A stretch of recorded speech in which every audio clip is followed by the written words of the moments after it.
Sebelum kita mendengarkan firman-Nya, mari kita berdoa terlebih dahulu. Bapa, kami ucap syukur untuk setiap perbuatan-Mu, penyertaan-Mu sampai detik ini Tuhan dalam kehidupan kami. Kami percaya bahwa Engkau tidak pernah meninggalkan kami dan Engkau selalu menyertai kami. Dan kami percaya Bapa bahwa penyertaan-Mu itu selaras dengan rencana-Mu yang terus dinamis Tuhan dalam kehidupan kami.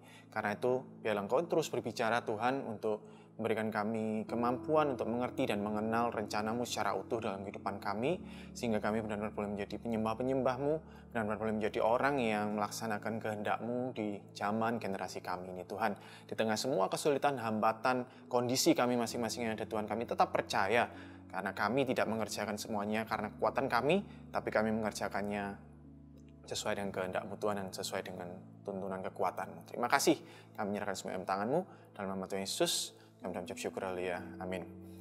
Sebelum saya mulai, saya ingin mengucapkan selamat tahun baru. Dan di tahun yang baru ini, kita juga punya visi yang baru, yang saya percaya dan sesuai dengan apa yang saya renungkan, ini akan memberikan kesempatan demi kesempatan untuk kita semakin menjalankan rencana Tuhan dalam kehidupan kita semua. Tetapi sebelum kita benar-benar bisa untuk grab apa yang Tuhan mau, rencana-rencana Tuhan dalam kehidupan kita, ada beberapa hal yang kita perlu cermati dan perhatikan. Yang sebenarnya bukan merupakan sesuatu yang baru, tetapi ini akan menjadi faktor penentu. Apakah semua janji Tuhan, rencana Tuhan, kehendak-kehendaknya, bahkan pertolongan dan kekuatannya yang baru itu, yang Dia sudah janjikan, yang Dia sudah sediakan, itu benar-benar boleh terjadi dalam kehidupan kita atau tidak. Mari kita buka sama-sama di Markus 2 ayat 22. Di situ dikatakan, demikian juga tidak seorang pun mengisikan anggur yang baru ke dalam kantong kulit yang tua. Karena jika demikian, anggur itu akan mengoyakkan kantong itu, sehingga anggur itu dan kantongnya dua-duanya terbuang. Tetapi anggur yang baru hendaknya disimpan dalam kantong yang baru pula.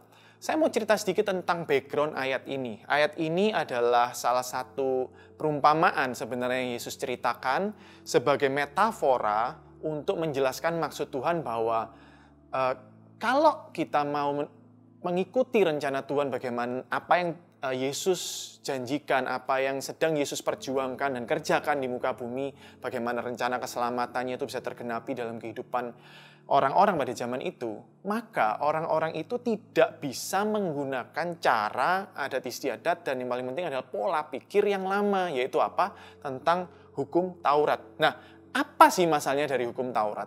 Hukum Taurat itu adalah hukum yang kaku, gitu kan? Kalau kita tidak boleh melakukan A, kita harus melakukan B. Jika kita tidak melakukan ini, hukumannya ini, semuanya, gitu kan? Akhirnya apa? Apa produk dari hukum Taurat? Produk dari hukum Taurat adalah orang-orang yang takut, orang-orang yang terkungkung dengan tata cara aturan yang membuat orang intinya susah dewasa. Kenapa? Karena orang dewasa itu melakukan sesuatu karena dia tahu baik buruknya, manfaatnya, atau akibatnya. Gitu. Jadi orang yang sudah dewasa itu bisa menimbang dan memilih. Tetapi hukum Taurat tidak mengajarkan orang seperti itu. Hukum Taurat hanya membuat orang terkotak dan terkungkung hanya menjadi seperti anak kecil gitu. Tapi intinya adalah hukum Tauratnya adalah produk hukum yang kaku, yang terkotak, yang membuat orang itu terkotakkan dengan semua tata aturan yang ada gitu. Nah, masalahnya di mana? Nah, masalahnya adalah gini loh. Tuhan kita itu adalah Allah yang dinamis, yang selalu akan memberikan update demi update. Bukan Tuhannya yang berubah, itu yang kita perlu tahu ya. Tuhan itu adalah Alfa Omega, dia selalu sama dari awal dan akhir. Tetapi dalam mencurahkan rencananya, seringkali Tuhan itu memberikan hanya satu step atau dua step seperti hanya sebagian demi sebagian, dan nanti kalau kita sudah mencapai itu dia akan tambahkan gitu. Nah, tambahannya ini adalah sesuatu yang baru gitu. Nah, masalahnya kalau kita tidak bisa mengikuti hal itu, kita akan bisa tertinggal dan kita akan bisa juga malah berpikir bahwa oh, hal itu adalah hal yang sesat gitu. Nah, mari kita lihat ayat selanjutnya di Yesaya 43 ayat 18 sampai 19. Firman-Nya, janganlah ingat-ingat hal-hal yang dahulu dan janganlah perhatikan hal-hal yang dari zaman purbakala. Lihat, aku hendak membuat sesuatu yang baru yang sekarang sudah tumbuh. Lihat, bahwa sebenarnya itu baru, tetapi sudah ada, gitu kan? Belumkah kamu mengetahuinya? Ya, hendak membuat jalan di padang gurun dan sungai-sungai di padang belantara. Ayat ini sebenarnya ngomong apa sih? Ayat ini sebenarnya sedang menjelaskan bagaimana Tuhan itu selalu punya rencana yang out of the box, out of our mind box gitu ya. Jadi bagaimana kita bisa lihat di sini metafora atau perumpamaannya, jalan di padang gurun. Susah nggak? Susah gitu ya, membuat jalan di padang gurun. Padang gurun itu identik dengan semua kesulitan, ya kan? Tetapi Tuhan bisa memberikan jalan. Tidak ada yang mustahil buat Tuhan. Dan sungai-sungai di padang belantara. Bayangin ya, padang belantara tiba-tiba muncul sungai, gitu kan? Nah, ini semua berbicara tentang bagaimana Tuhan itu melakukan semuanya semudah membalikkan telapak tangan. Tetapi yang menjadi masalah adalah waktu mindset kita udah berkata, ini nggak mungkin, itu nggak mungkin. Cara yang benar ya udah seperti ini, nggak mungkin bisa yang lain. Itu adalah produk dari sebenarnya hukum Taurat. Nah, karena itu kita akan bisa melihat nanti bagaimana, nanti saya akan sebentar lagi akan bawa kita untuk melihat bagaimana akibat dari orang-orang yang menggunakan pola pikir lama, pola pikir yang tidak terupdate, pola pikir yang susah berubah. Gitu ya. Kita sama-sama lihat di Yosua 9 ayat 13. Yosua 9 ayat 13. Sebelum saya bacakan, saya mau cerita dulu bahwa background ayat ini berbicara tentang orang-orang Gibeon yang tahu bahwa bangsa Israel pada waktu itu sedang ada di daerah mereka dan mereka ketakutan dengan bangsa Israel. Karena itu mereka mencari cara bagaimana mereka bisa mengadakan perdamaian dengan bangsa Israel. Masalahnya pada waktu itu adalah bangsa Israel ini sudah terkenal sebagai bangsa yang menumpas suku asli atau orang-orang asli yang mendiami daerah itu. Jadi sejarahnya udah beberapa kali bangsa Israel menang melawan bangsa-bangsa yang sebelumnya daerahnya dikunjungi gitu ya. Nah, inilah siasat dari orang Gibeon pada waktu itu, mereka berpura-pura menjadi orang yang lusuh dan sebagainya untuk mengadakan perdamaian. Tapi di ayat ini kita akan bisa menjumpai tentang satu simbolis atau gambaran tentang pola pikir tadi gitu ya. Yosua 9 ayat 13. Inilah kirbat-kirbat anggur yang masih baru ketika kami mengisinya. Tetapi lihatlah, telah robek dan inilah pakaian dan kasut kami, semuanya telah buruk-buruk karena perjalanan yang sangat jauh itu. Kita bisa melihat korelasinya ya, antara Yosua 9 ayat 13 tadi dengan Markus 2 ayat 22. Barang-barang yang sama persis, bicara tentang kirbat atau kantong anggur, dan bicara tentang pakaian-pakaian gitu ya. Dimana di Yosua 9 ayat 13 ini kita bisa melihat bagaimana pakaian dan kirbat ini dalam keadaan yang robek dan dalam keadaan yang sudah kusut, layu dan sebagainya gitu ya. Nah, apa maksudnya? Kita bisa melihat bahwa kantong anggur dan pakaian itu semua jikalau lama, jikalau tidak diperbaharui maka akan robek. Dan akibatnya apa? Di ayat ini disimbolkan bahwa yang lama dan robek itu melambangkan bahwa kondisi manusia itu lemah, capek, gitu kan, letih.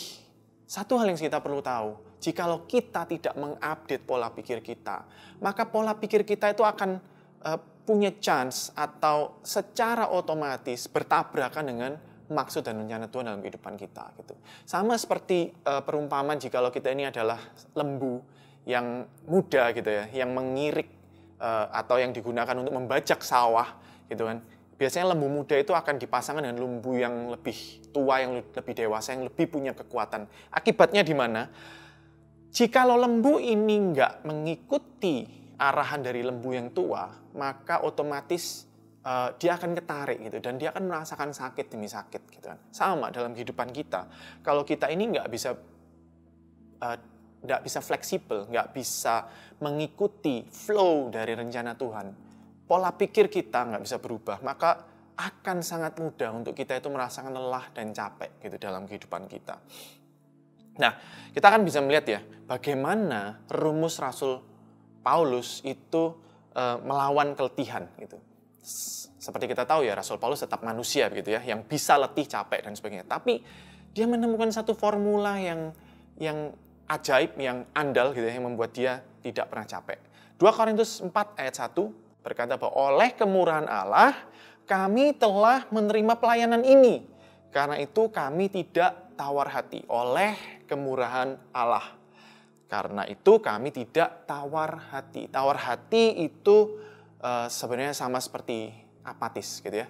Orang itu jikalau dia membentur sesuatu, sekali dia coba lagi untuk bobol, gagal lagi, dia coba lagi dengan berbagai macam cara sampai akhirnya dia menyerah, dan proses menyerah itu sampai satu titik dia apatis. Apatis itu berarti apa? Ya udah, dia udah nggak peduli lagi dengan misi itu, dia udah berhenti untuk menjalankan visi itu, dia udah bahkan berpikir bahwa aduh, jangan-jangan kerinduan hati saya ini salah gitu kan, saya cari yang lain aja. Gitu. Itu apatis gitu ya. Lawan apatis adalah antusias. Nah, supaya orang tidak apatis, dia harus bertemu dengan kemurahan Allah. Itu kata kuncinya.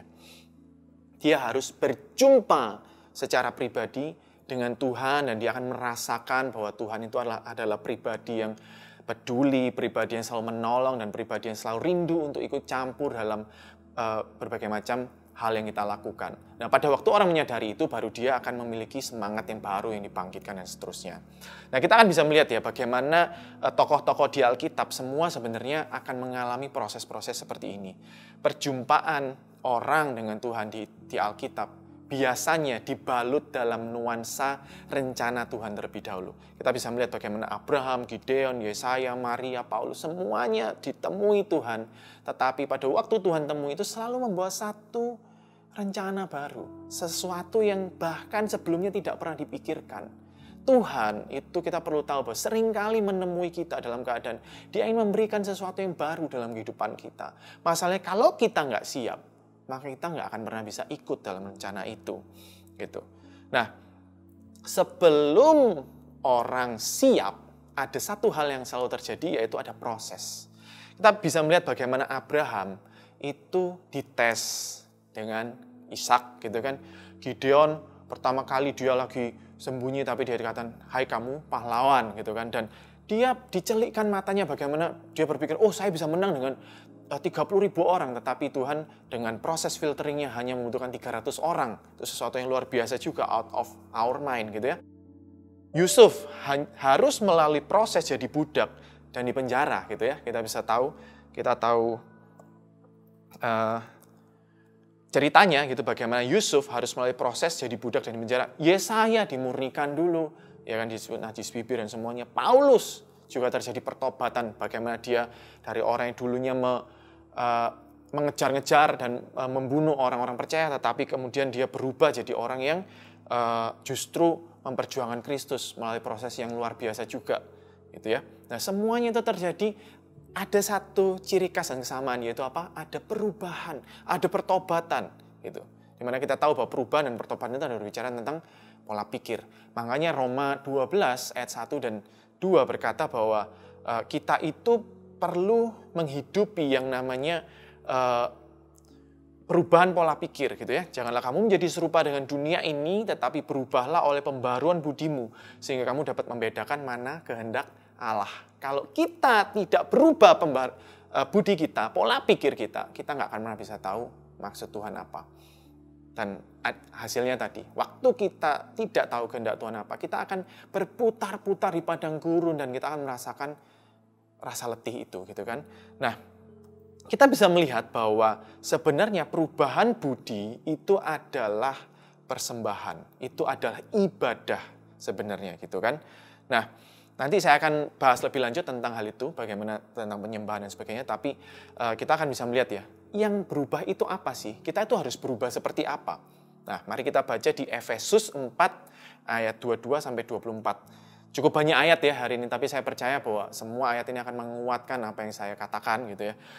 Efesus 4 ayat 22 sampai 24 dikatakan, yaitu bahwa kamu berhubung dengan kehidupan kamu yang dahulu harus menanggalkan manusia lama yang menemui kebinasaannya oleh nafsunya yang menyesatkan, supaya apa? Kamu dibaharui di dalam roh dan pikiranmu, dan mengenakan manusia yang baru yang telah diciptakan menurut kehendak Allah di dalam kebenaran dan kekudusan yang sesungguhnya.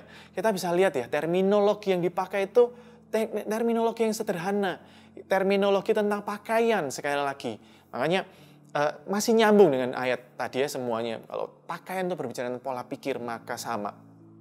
Pola pikir itu harus ditanggalkan dan dikenakan. Nah, kita harus menanggalkan pola pikir lama mengenakan pola pikir yang baru. Nah, pola pikir apa? Dikatakan di sini dengan jelas bahwa yang harus dibarui adalah roh dan pikiranmu gitu kan.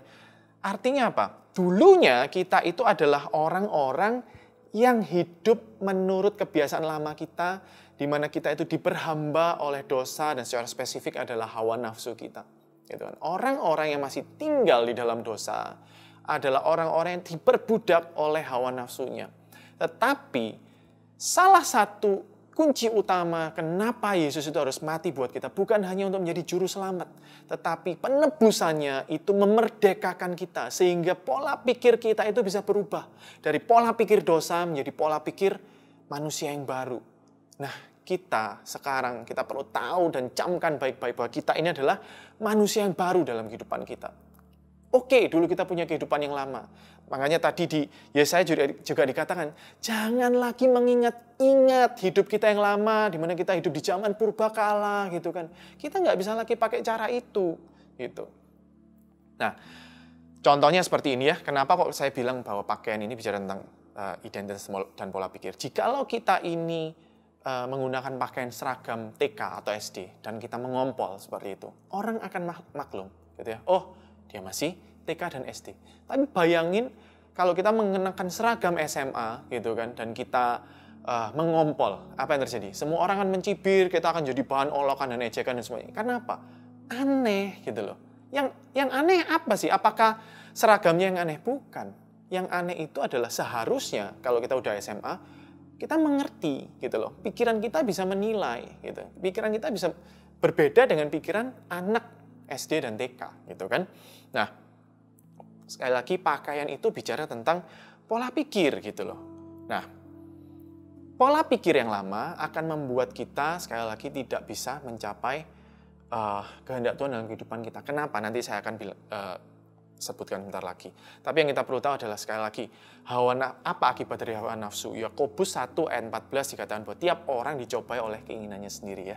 Tiap orang itu dicobai oleh keinginannya sendiri. Jadi kalau kita berpikir bahwa, waduh, saya mengalami semua ini, rasa tidak enak, rasa sakit hati dan semuanya, kita perlu tahu, kita itu sedang berhadapan dengan diri kita sendiri, bukan dengan yang lain.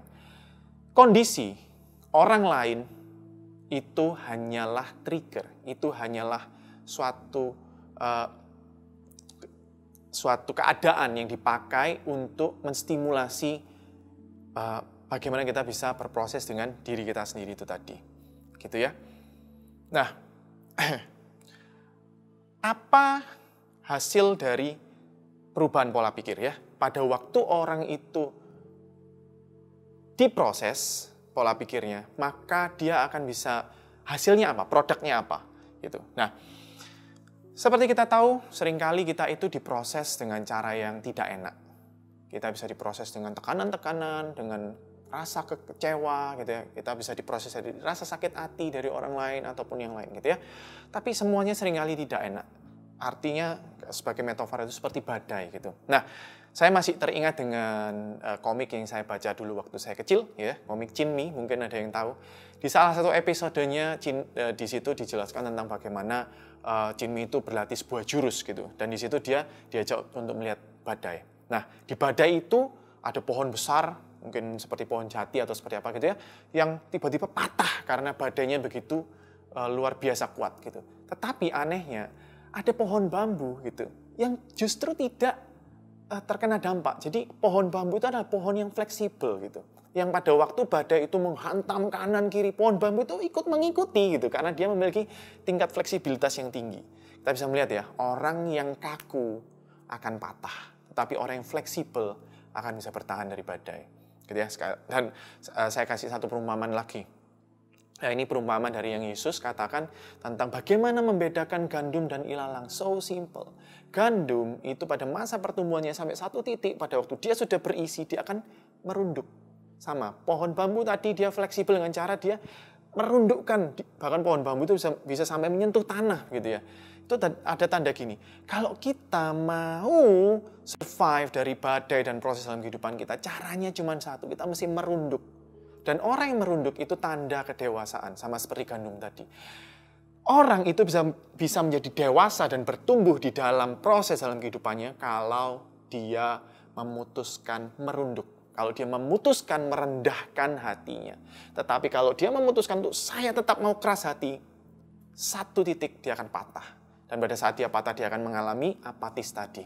Gitu ya, dia akan berhenti dan dia tidak akan menyeruskan rencana Tuhan dalam kehidupannya. Bisa seperti itu. Hanya mengurusi dirinya sendiri. Gitu ya. Itu tipe orang yang gagal untuk fleksibel dengan rencana Tuhan dalam kehidupannya. Gitu. Nah, sekali lagi hasil dari orang yang menang dari proses dalam kehidupannya, dari trigger untuk berubah pola pikirnya adalah dia akan menjadi rendah hati. Itu yang kita perlu pastikan dalam kehidupan kita. Hari-hari ini, apakah kita masih mempraktekkan kerendahan hati dalam kehidupan kita? Kalau enggak, ada satu bahaya, jangan-jangan sebentar lagi kita akan patah. Gitu. Nah, saya akan menceritakan bagaimana orang bisa rendah hati. Bagaimana orang bisa benar-benar, oke, saya mengambil keputusan, saya mau rendah hati. Nah, kita perlu tahu seperti ini. Saya kemarin mengadakan survei sedikit ya, tentang kepada beberapa orang gitu, tentang menurutmu Tuhan itu apa sih? Gitu. Ada yang mengatakan, oh Tuhan itu adalah juru selamat. Ada orang yang mengatakan, oh Tuhan itu Bapa. Ada yang mengatakan, Tuhan itu sahabat yang sejati. Gitu ya. Tuhan itu penolong dan seterusnya dan seterusnya. Tetapi saya tidak menemukan satu jawaban bahwa Tuhan itu penguasa. Padahal kita tahu semua bahwa dari bahasa aslinya bahwa arti kata Tuhan kurios itu adalah penguasa, gitu kan. Nah, isu ini akan menjadi masalah gitu loh. Kalau kita lupa bahwa Tuhan itu penguasa, maka tidak mungkin kita itu bisa submit dengan semua rencana dan semua menu materi latihan proses dalam kehidupan kita. Kita lupa bahwa kita ini cuman hamba. Kita ini lupa bahwa kita ini tunduk di dalam sebuah otoritas yang luar biasa, yang maha kuasa gitu loh. Nah, kita bisa melihat, seperti tadi saya sudah janjikan, kita akan melihat korelasi tentang bahwa kalau kita sadar bahwa hidup kita ini adalah penyembahan. Apa sih penyembahan itu? Isu penyembahan itu adalah isu pemerintahan. Kita hanya menyembah orang yang memerintah kita atau pihak yang memerintah kita gitu. Orang hanya bisa melakukan penyembahan pada waktu ada satu otoritas yang dia benar-benar junjung tinggi, yang dia benar-benar kagumi gitu kan, respect dan semuanya gitu. Sekali lagi, isu penyembahan itu isu siapa yang berkuasa dalam kehidupan kita. Nah, kita tahu bahwa Yohanes 4 ayat 22 ayat 24 berkata bahwa Tuhan itu mencari penyembah-penyembah yang benar kan gitu ya. Dan Yohanes berkata bahwa kamu menyembah apa yang tidak kamu kenal, kami menyembah apa yang kami kenal. Sebab keselamatan datang dari bangsa Yahudi. Tetapi saatnya akan datang dan sudah tiba sekarang bahwa penyembah-penyembah benar akan menyembah Bapa dalam apa? Roh dan kebenaran. Sebab Bapa menghendaki penyembah demikian. Nah, ini kata kuncinya. Allah itu roh.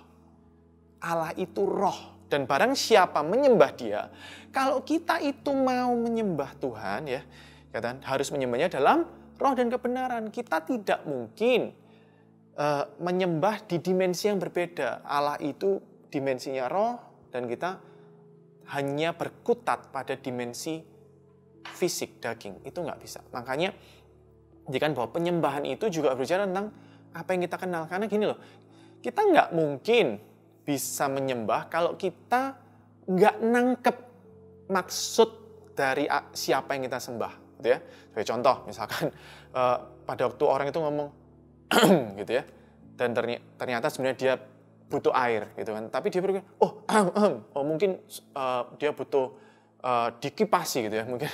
Nah, nggak nyambung. Maka pada waktu kita nggak nyambung, kita gagal menyembah, gitu. Kita gagal menjalankan maksud orang yang kita sembah gitu ya. Nah, makanya dikatakan di awal tadi bahwa penyembahan itu butuh pengenalan. Kami menyembah apa yang kami kenal gitu loh. Nah, kita perlu tahu bahwa Tuhan itu ingin mengenal Dia dalam dimensi unsur roh. Gitu kan. Dalam dimensi sekali lagi unsur roh. Nah, apa hubungannya dengan yang tadi? Kita bisa melihat bahwa kalau kita mau benar-benar mengikuti rencana Tuhan, kita perlu berubah budi kita. Seperti tadi bilang ayat-ayat yang bilang, kita perlu berubah dari orang yang hidup secara daging menjadi manusia roh. Gitu. Ada pakaian yang ditanggalkan dan dipakai yang baru gitu loh. Nah, kita perlu tahu bahwa penyembahan, sekali lagi ya, penyembahan itu berbicara tentang proses perubahan pola pikir. Kalau kita gagal berubah pola pikir kita, diperbarui terus dari hari ke hari, maka kita akan gagal untuk menyembah Tuhan. Kita nggak akan bisa menjadikan penyembahan itu sebagai gaya hidup dalam kehidupan kita. Gitu ya. Kolose 3 ayat 9 sampai 10 berkata gini, jangan lagi kamu saling mendustai karena kamu telah menanggalkan manusia lama serta kelakuannya. Lihat ya, sekali lagi, ada kata-kata menanggalkan manusia lama serta kelakuannya. Dan apa? Mengenakan manusia baru. Yang apa? Ini kata kuncinya, terus-menerus diperbaharui. Tuhan itu tidak pernah bilang, kamu harus langsung berubah, langsung sempurna. Enggak. Tetapi Tuhan itu bilang, kamu harus mengalami pembaharuan yang terus-menerus. Jadi artinya apa? Bertahap. Seperti tadi saya bilangnya di awal.